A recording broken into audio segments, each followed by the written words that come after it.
लीजिए सुनिए मुंशी प्रेमचंद के लिखे कथा संग्रह मानसरोवर 5 की कहानी ममता, मेरी यानी समीर गोस्वामी की आवाज में। बाबूराम रक्षादास दिल्ली के एक ऐश्वर्यशाली खत्री थे। बहुत ही ठाट बाट से रहने वाले। बड़े बड़े अमीर उनके यहाँ नित्य आते जाते थे। वे आए हुओं का आदर सत्कार ऐसे अच्छे ढंग से करते थे कि इस बात की धूम सारे मोहल्ले में थी। नित्य उनके दरवाजे पर किसी न किसी बहाने से इष्ट मित्र एकत्र हो जाते। टेनिस खेलते, ताश उड़ता, हारमोनियम के मधुर स्वरों से जी बहलाते, चाय पानी से हृदय प्रफुल्लित करते। अधिक और क्या चाहिए। जाति की ऐसी अमूल्य सेवा कोई छोटी बात नहीं है। निजी जातियों के सुधार के लिए दिल्ली में एक सोसाइटी थी। बाबू साहब उसके सेक्रेटरी थे और इस कार्य को असाधारण उत्साह से पूर्ण करते थे। जब उनका बूढ़ा कहार बीमार हुआ और क्रिश्चियन मिशन की डॉक्टरों ने उसकी शुश्रूषा की, जब उसकी विधवा स्त्री ने निर्वाह की कोई आशा न देखकर क्रिश्चियन समाज का आश्रय लिया, तब इन दोनों अवसरों पर बाबू साहब ने शोक के रिजोल्यूशन पास किए। संसार जानता है कि सेक्रेटरी का काम सभाएं करना और रिजोल्यूशन बनाना है। इससे अधिक वो कुछ नहीं कर सकता। मिस्टर राम रक्षा का जातीय उत्साह यहीं तक सीमाबद्ध न था। वे सामाजिक कुप्रथाओं तथा अंधविश्वास के प्रबल शत्रु थे। होली के दिनों में जबकि मोहल्ले में चमार और कहार शराब से मतवाले होकर फाग गाते और डफ बजाते हुए निकलते तो उन्हें बड़ा शोक होता। जाति की इस मूर्खता पर उनकी आंखों में आंसू भर आते और वे प्रायः इस कुरीति का निवारण अपने हंटर से किया करते। उनके हंटर में जाति हितैषिता की उमंग उनकी वक्तृता से भी अधिक थी। ये उन्हीं के प्रशंसनीय प्रयत्न थे जिन्होंने मुख्य होली के दिन दिल्ली में हलचल मचा दी। फाग गाने के अपराध में हजारों आदमी पुलिस के पंजे में आ गए। सैकड़ों घरों में मुख्य होली के दिन मुहर्रम का सा शोक फैल गया। इधर उनके दरवाजे पर हजारों पुरुष स्त्रियां अपना दुखड़ा रो रही थीं। उधर बाबू साहब के हितैषी मित्रगण अपने उदारशील मित्र के सद्व्यवहार की प्रशंसा करते। बाबू साहब दिन भर में इतने रंग बदलते थे कि उस पर पेरिस की परियों को भी ईर्ष्या हो सकती थी। कई बैंकों में उनके हिस्से थे, कई दुकानें थीं, किंतु बाबू साहब को इतना अवकाश न था कि उनकी कुछ देखभाल करते। अतिथि सत्कार एक पवित्र धर्म है। वे सच्ची देश हितैषिता को उमंग से कहा करते थे। अतिथि सत्कार आदिकाल से भारतवर्ष के निवासियों का एक प्रधान और सराहनीय गुण है। अभ्यागतों का आदर सम्मान करने में हम अद्वितीय हैं। हम इसी से संसार में मनुष्य कहलाने योग्य हैं। हम सब कुछ खो बैठे हैं, किंतु जिस दिन हमें ये गुण शेष न रहेगा, वो दिन हिंदू जाति के लिए लज्जा, अपमान और मृत्यु का दिन होगा। मिस्टर राम रक्षा जातीय आवश्यकताओं से भी बेपरवाह न थे। वे सामाजिक और राजनीतिक कार्यों में पूर्ण रूप से योग देते थे। यहां तक कि प्रतिवर्ष 2 बल्कि कभी कभी 3 वक्तृताएं अवश्य तैयार कर लेते। भाषणों की भाषा अत्यंत उपयुक्त, ओजस्वी और सर्वांग सुंदर होती थी। उपस्थित जन और इष्टमित्र उनके एक एक शब्द पर प्रशंसा सूचक शब्दों की ध्वनि प्रकट करते, तालियां बजाते।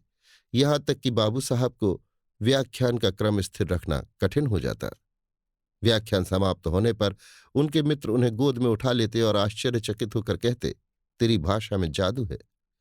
सारांश ये है कि बाबू साहब का जातीय प्रेम और उद्योग केवल बनावटी, सहृदयता शून्य तथा फैशनेबल था। यदि उन्होंने किसी सदुद्योग में भाग लिया था तो वो सम्मिलित कुटुंब का विरोध था। अपने पिता के देहांत के पश्चात वे अपनी विधवा मां से अलग हो गए थे। इस जातीय सेवा में उनकी स्त्री विशेष सहायक थी। विधवा मां अपने बेटे और बहू के साथ नहीं रह सकती। इससे बहू की स्वाधीनता में विघ्न पड़ता है और स्वाधीनता में विघ्न पड़ने से मन दुर्बल और मस्तिष्क शक्तिहीन हो जाता है। बहू को जलाना और कुढ़ाना सास की आदत है। इसलिए बाबू राम रक्षा अपनी मां से अलग हो गए। इसमें संदेह नहीं कि उन्होंने मात्र ऋण का विचार करके 10,000 रुपये अपनी मां के नाम जमा कर दिए कि उसके ब्याज से उनका निर्वाह होता रहे। किंतु बेटे के इस उत्तम आचरण पर मां का दिल ऐसा टूटा कि वो दिल्ली छोड़कर अयोध्या जा रही। तब से वहीं रहती हैं। बाबू साहब कभी कभी मिसेज राम रक्षा से छिपकर उससे मिलने अयोध्या जाया करते थे, किंतु वो दिल्ली आने का कभी नाम न लेती। हाँ, यदि कुशल क्षेम की चिट्ठी पहुंचने में कुछ देर हो जाती तो विवश होकर समाचार पूछ लेती थीं। उसी मोहल्ले में एक सेठ गिरधारी लाल रहते थे। उनका लाखों का लेन देन था। वे हीरे और रत्नों का व्यापार करते थे। बाबू राम रक्षा के दूर के नाते में साढ़ू होते थे। पुराने ढंग के आदमी थे। प्रातःकाल यमुना स्नान करने वाले तथा गाय को अपने हाथों से झाड़ने पूछने वाले। उनसे मिस्टर राम रक्षा का स्वभाव न मिलता था, परंतु जब कभी रुपयों की आवश्यकता होती तो वे सेठ गिरधारी लाल के यहां से बेखटके मंगा लिया करते। आपस का मामला था। केवल 4 अंगुल के पत्र पर रुपया मिल जाता था। न कोई दस्तावेज, न स्टाम्प, न साक्ष्यों की आवश्यकता। मोटर कार के लिए 10,000 की आवश्यकता हुई, वो वहां से आया। घुड़दौड़ के लिए एक ऑस्ट्रेलियन घोड़ा 1,500 में लिया, उसके लिए भी रुपया सेठ जी के यहां से आया। धीरे धीरे कोई 20,000 का मामला हो गया। सेठ जी सरल हृदय के आदमी थे। समझते थे कि उसके पास दुकानें हैं, बैंकों में रुपया है, जब जी चाहेगा रुपया वसूल कर लेंगे। किंतु जब 2-3 वर्ष व्यतीत हो गए और सेठ जी के तकाजों की अपेक्षा मिस्टर राम रक्षा की मांग का ही अधिक रहा, तो गिरधारी लाल को संदेह हुआ। वो एक दिन राम रक्षा के मकान पर आए और सभ्य भाव से बोले, भाई साहब, मुझे एक हुंडी का रुपया देना है। यदि आप मेरा हिसाब कर दें तो बहुत अच्छा हो। ये कहकर हिसाब के कागजात और उनके पत्र दिखलाए। मिस्टर राम रक्षा किसी गार्डन पार्टी में सम्मिलित होने के लिए तैयार थे। बोले, इस समय क्षमा कीजिए, फिर देख लूंगा, जल्दी क्या है। गिरधारी लाल को बाबू साहब की रुखाई पर क्रोध आ गया। वे रुष्ट होकर बोले, आपको जल्दी नहीं है, मुझे तो है। 200 रुपये मासिक की मेरी हानि हो रही है। मिस्टर राम रक्षा ने असंतोष प्रकट करते हुए घड़ी देखी। पार्टी का समय बहुत करीब था। वे बहुत विनीत भाव से बोले, भाई साहब, मैं बड़ी जल्दी में हूं, इस समय मेरे ऊपर कृपा कीजिए, मैं कल स्वयं उपस्थित हूंगा। सेठ जी एक माननीय और धन संपन्न आदमी थे। वे राम रक्षा के इस कुरुचिपूर्ण व्यवहार पर जल गए। मैं इनका महाजन, इनसे धन में, मान में, ऐश्वर्य में बढ़ा हुआ, चाहूं तो ऐसों को नौकर रख लूं, इनके दरवाजे पर आऊं और आदर सत्कार की जगह उल्टे ऐसा रूखा बरताव। वो हाथ बांधे मेरे सामने न खड़ा रहे, किंतु क्या मैं पान, इलायची, इत्र आदि से भी सम्मान करने के योग्य नहीं?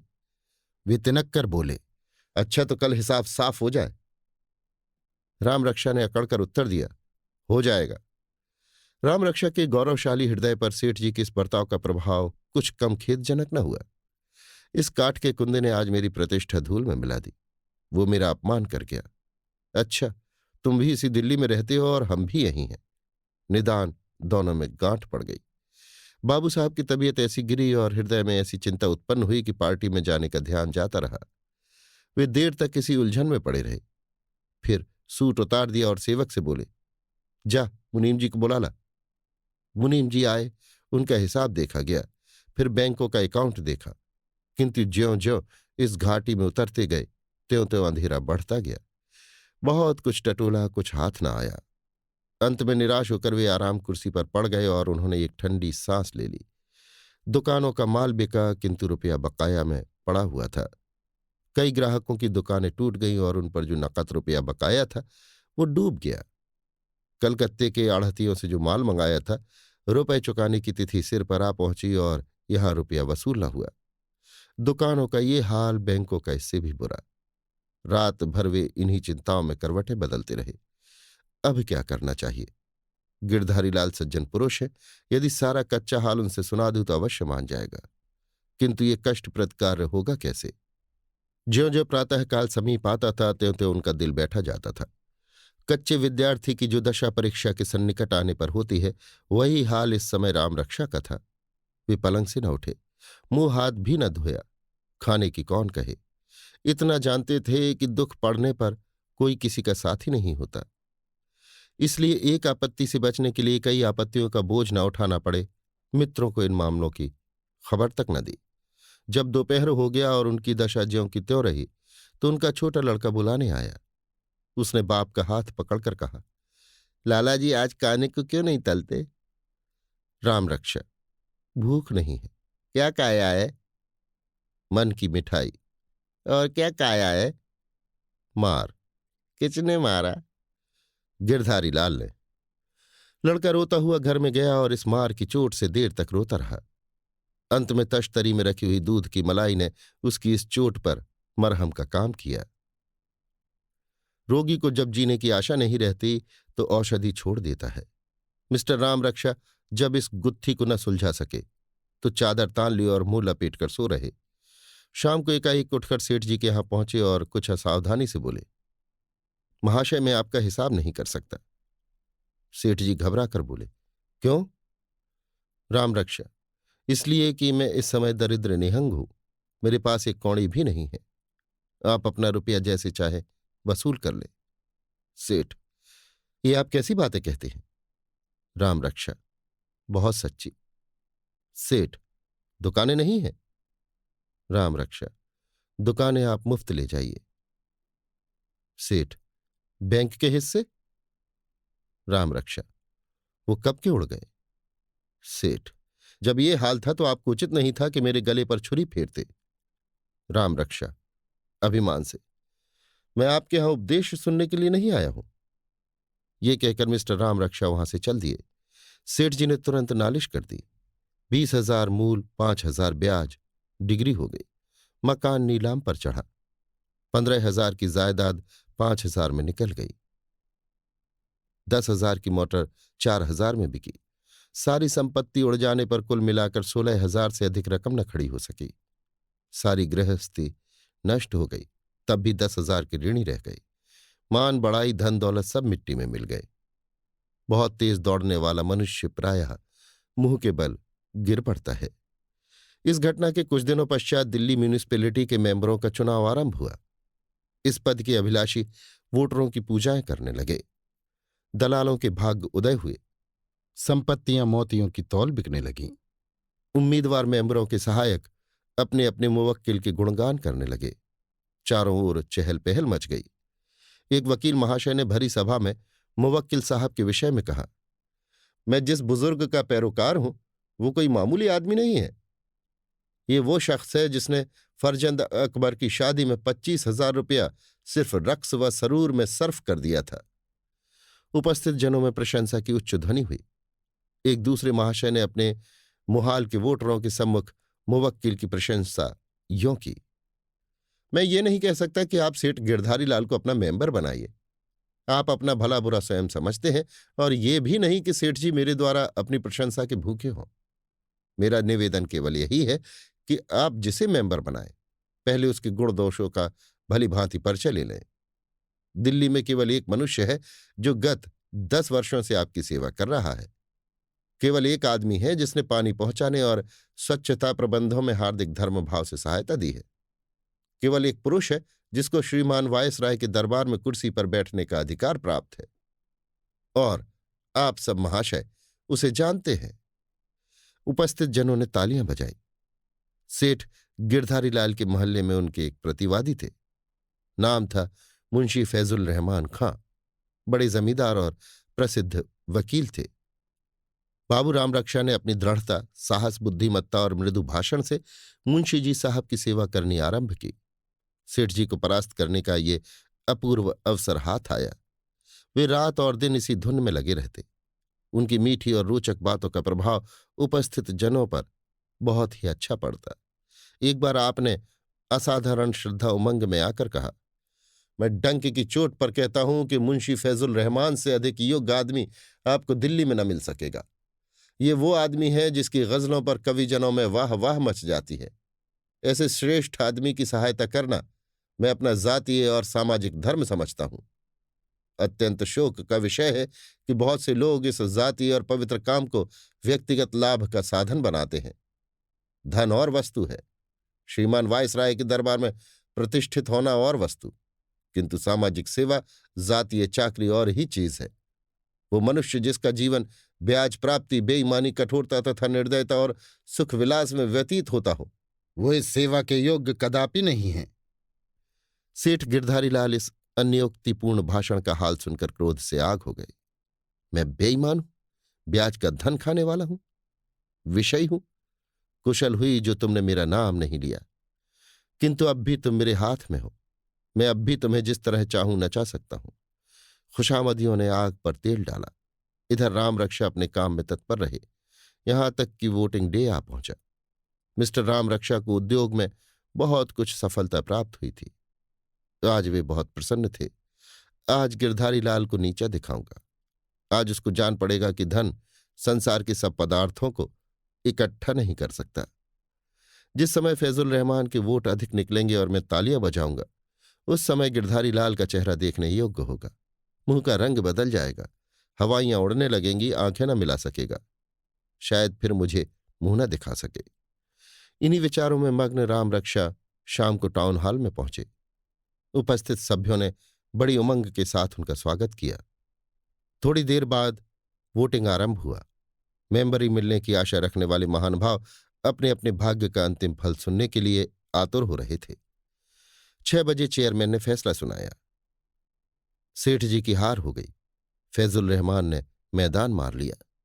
राम रक्षा ने हर्ष के आवेग में टोपी हवा में उछाल दी और वे स्वयं भी कई बार उछले।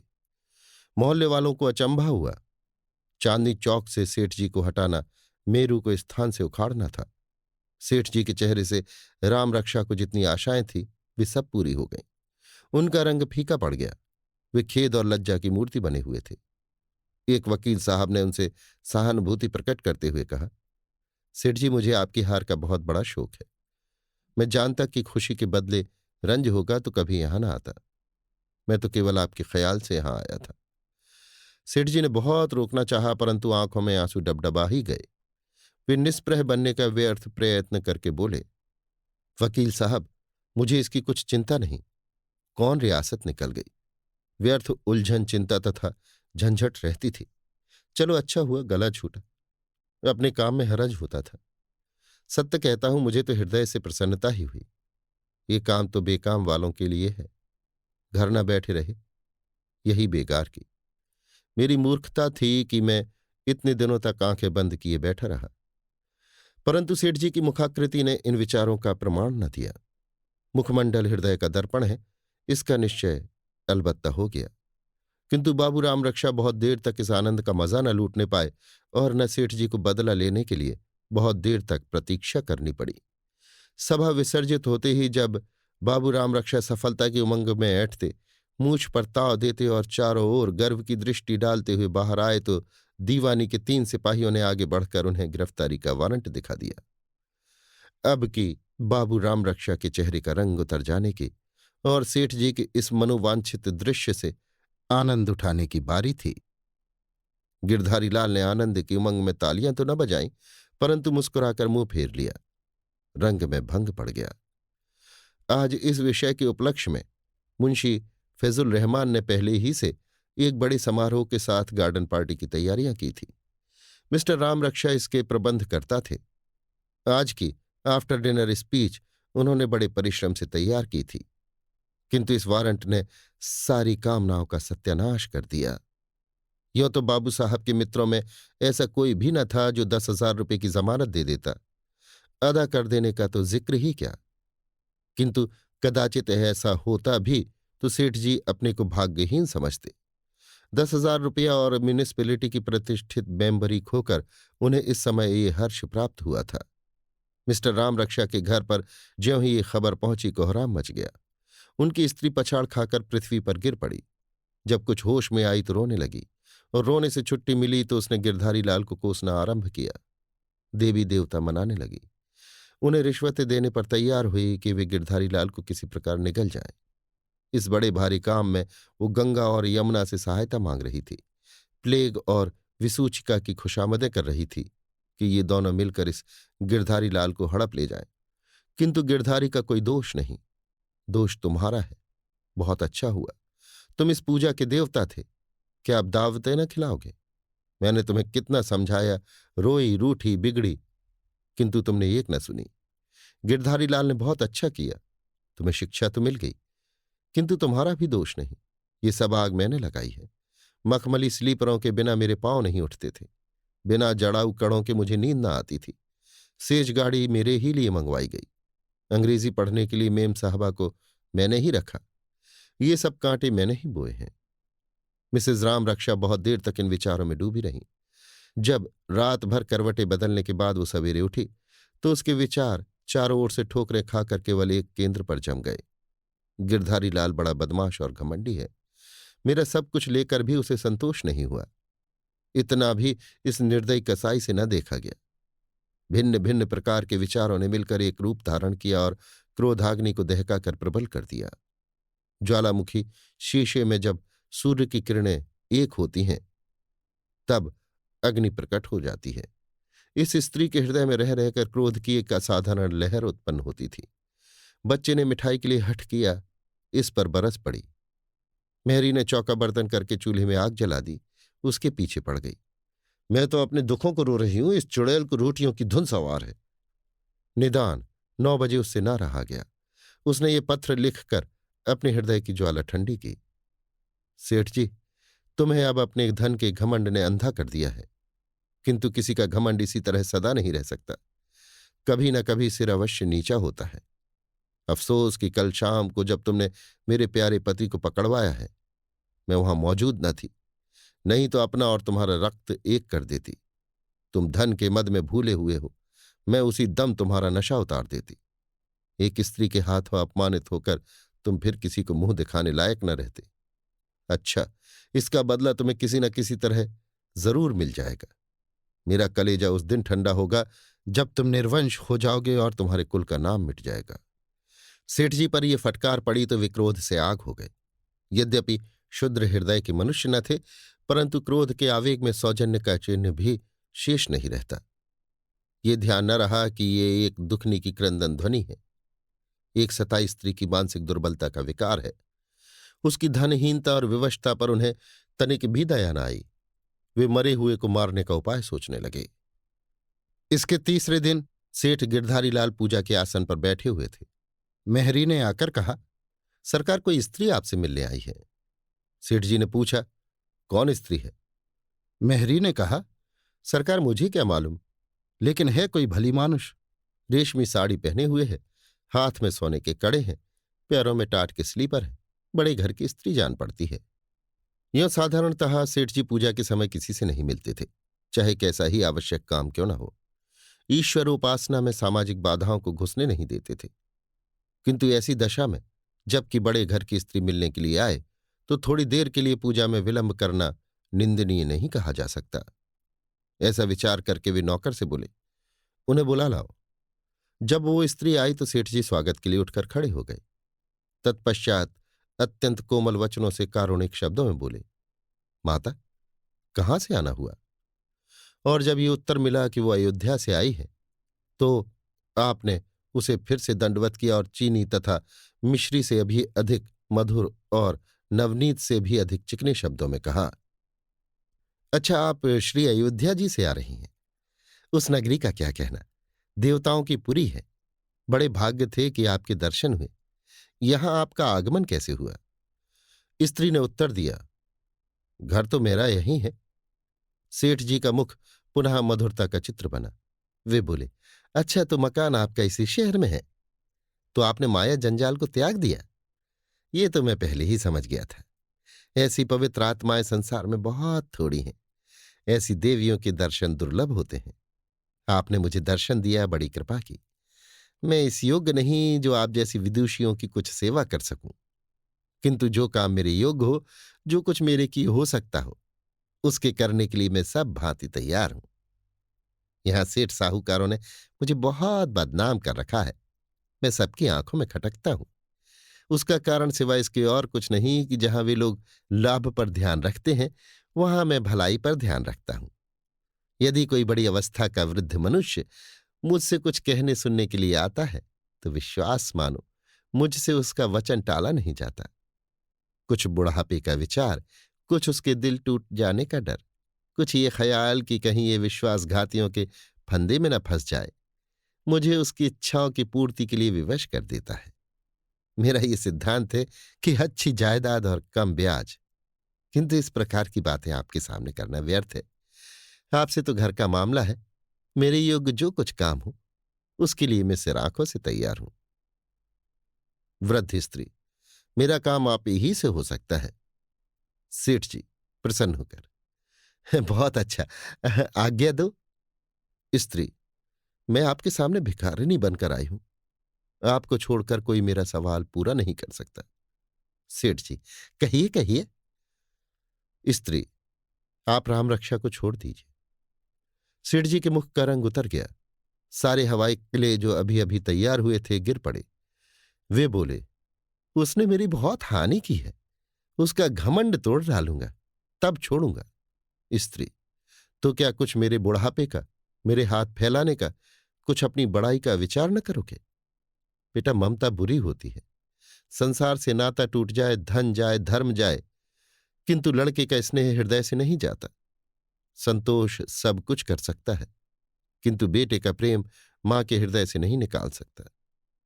इस पर हाकिम का, राजा का, यहां तक कि ईश्वर का भी बस नहीं है।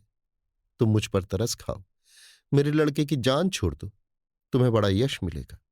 मैं जब तक जीऊंगी तुम्हें आशीर्वाद देती रहूंगी। सेठ जी का हृदय कुछ पसीजा, पत्थर की तह में पानी रहता है, किंतु तत्काल ही उन्हें मिसेज रामरक्षा के पत्र का ध्यान आ गया। वे बोले, मुझे रामरक्षा से कोई उतनी शत्रुता नहीं थी। यदि उन्होंने मुझे ना छेड़ा होता तो मैं न बोलता। आपके कहने से मैं अब भी उनका अपराध क्षमा कर सकता हूं, परंतु उनकी बीवी साहिबा ने जो पत्र मेरे पास भेजा है, उसे देखकर शरीर में आग लग जाती है। दिखाऊं आपको? रामरक्षा की मां ने पत्र लेकर पढ़ा तो उनकी आंखों में आंसू भर आए। वे बोली, बेटा, उस स्त्री ने मुझे बहुत दुख दिया है। उसने मुझे देश से निकाल दिया। उसका मिजाज और जबान उसके वश में नहीं, किंतु इस समय उसने जो गर्व दिखाया है उसका तुम्हें ख्याल नहीं करना चाहिए। तुम इसे भुला दो। तुम्हारा देश देश में नाम है, ये नेकी तुम्हारे नाम को और भी फैला देगी। मैं तुमसे प्रण करती हूं कि सारा समाचार रामरक्षा से लिखवा कर किसी अच्छे समाचार पत्र में छपवा दूंगी। रामरक्षा मेरा कहना नहीं टालेगा। तुम्हारे इस उपकार को वो कभी न भूलेगा। जिस समय ये समाचार संवाद पत्रों में छपेंगे, उस समय हजारों मनुष्यों को तुम्हारे दर्शन की अभिलाषा होगी। सरकार में तुम्हारी बड़ाई होगी, और मैं सच्चे हृदय से कहती हूं कि शीघ्र ही तुम्हें कोई न कोई पदवी मिल जाएगी। रामरक्षा की अंग्रेजों से बहुत मित्रता है, वे उसकी बात कभी न टालेंगे। सेठ जी के हृदय में गुदगुदी पैदा हो गई। यदि इस व्यवहार से वो पवित्र और माननीय स्थान प्राप्त हो जाए, जिसके लिए हजारों खर्च किए, हजारों डालियां दी, हजारों अनुनय विनय की, हजारों खुशामदे की, खानसामों की झिड़कियां सही, बंगलों के चक्कर लगाए, तो इस सफलता के लिए ऐसे कई हजार में खर्च कर सकता हूं। निस्संदेह है मुझे इस काम में रामरक्षा से बहुत कुछ सहायता मिल सकती है, किंतु इन विचारों को प्रकट करने से क्या लाभ? उन्होंने कहा, माता, मुझे नाम नमूद की बहुत चाह नहीं है। बड़ों ने कहा है, नेकी कर और दरिया में डाल। मुझे तो आपकी बात का ख्याल है। पदवी मिले तो लेने से इनकार नहीं, ना मिले तो उसकी तृष्णा नहीं, परंतु ये तो बताइए कि मेरे रुपयों का क्या प्रबंध होगा? आपको मालूम होगा कि मेरे 10,000 रुपये आते हैं। रामरक्षा की मां ने कहा, तुम्हारे रुपए की जमानत मैं करती हूं।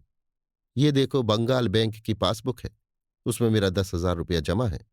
उस रुपए से तुम रामरक्षा को कोई व्यवसाय करा दो। तुम उस दुकान के मालिक रहोगे, रामरक्षा को उसका मैनेजर बना देना। जब तक वो तुम्हारे कहे पर चले तब तक निभाना, नहीं तो दुकान तुम्हारी है। मुझे उसमें कुछ नहीं चाहिए। मेरी खोज खबर लेने वाला ईश्वर है। रामरक्षा अच्छी तरह रहे, इससे अधिक मुझे और कुछ न चाहिए। ये कहकर पासबुक सेठ जी को दे दी।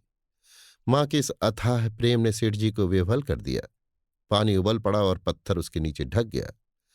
ऐसे पवित्र दृश्य देखने के लिए जीवन में कम अवसर मिलते हैं। सेठ जी के हृदय में परोपकार की एक लहर सी उठी। उनकी आंखें डबडबा आईं। जिस प्रकार पानी के बहाव से कभी कभी बांध टूट जाता है, उसी प्रकार परोपकार की इस उमंग ने स्वार्थ और माया के बांध को तोड़ दिया। वे पासबुक वृद्धा स्त्री को वापस देकर बोले, माता, ये अपनी किताब लो, मुझे अब अधिक लज्जित न करो। ये देखो, राम रक्षा का नाम बही से उड़ा देता हूं।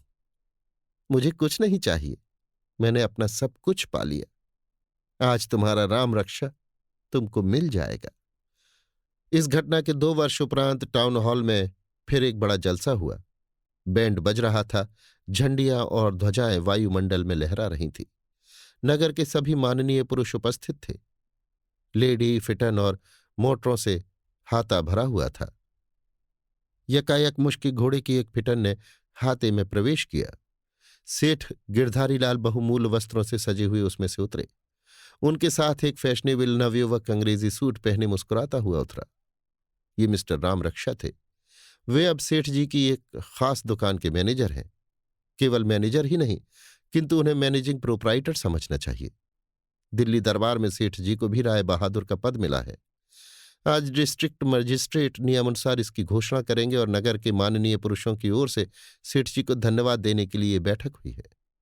सेठ जी की ओर से धन्यवाद का वक्तव्य मिस्टर राम रक्षा करेंगे। जिन लोगों ने उनकी वक्तृताएं सुनी हैं, वे बहुत उत्सुकता से उस अवसर की प्रतीक्षा कर रहे हैं। बैठक समाप्त होने पर सेठ जी राम रक्षा के साथ अपने भवन पर पहुंचे तो मालूम हुआ कि आज वही वृद्धा स्त्री उनसे फिर मिलने आई है। सेठ जी दौड़कर राम रक्षा की मां के चरणों से लिपट गए। उनका हृदय इस समय नदी की भांति उमड़ा हुआ था। राम रक्षा एंड फ्रेंड्स नामक चीनी बनाने का कारखाना बहुत उन्नति पर है। राम रक्षा अब भी उसी ठाट बाट से जीवन व्यतीत कर रहे हैं, किंतु पार्टियां कम देते हैं और दिन भर में 3 से अधिक सूट नहीं बदलते। वे अब उस पत्र को जो उनकी स्त्री ने सेठ जी को लिखा था, संसार की एक बहुत अमूल्य वस्तु समझते हैं और मिसेज राम रक्षा को भी अब सेठ जी के नाम मिटाने की अधिक चाह नहीं है। क्योंकि अभी हाल में जब लड़का पैदा हुआ था तो मिसेज राम रक्षा ने अपना सुवर्ण कंकड़ धाय को उपहार में दिया और मनो मिठाई बांटी थी। ये सब हो गया, किंतु वो बात जो अब होनी चाहिए थी वो न हुई। राम रक्षा की मां अब भी अयोध्या रहती हैं और अपनी पुत्रवधू की सूरत नहीं देखना चाहती। अभी आप सुन रहे थे मुंशी प्रेमचंद के लिखे कथा संग्रह मानसरोवर 5 की कहानी ममता, मेरी यानी समीर गोस्वामी की आवाज में।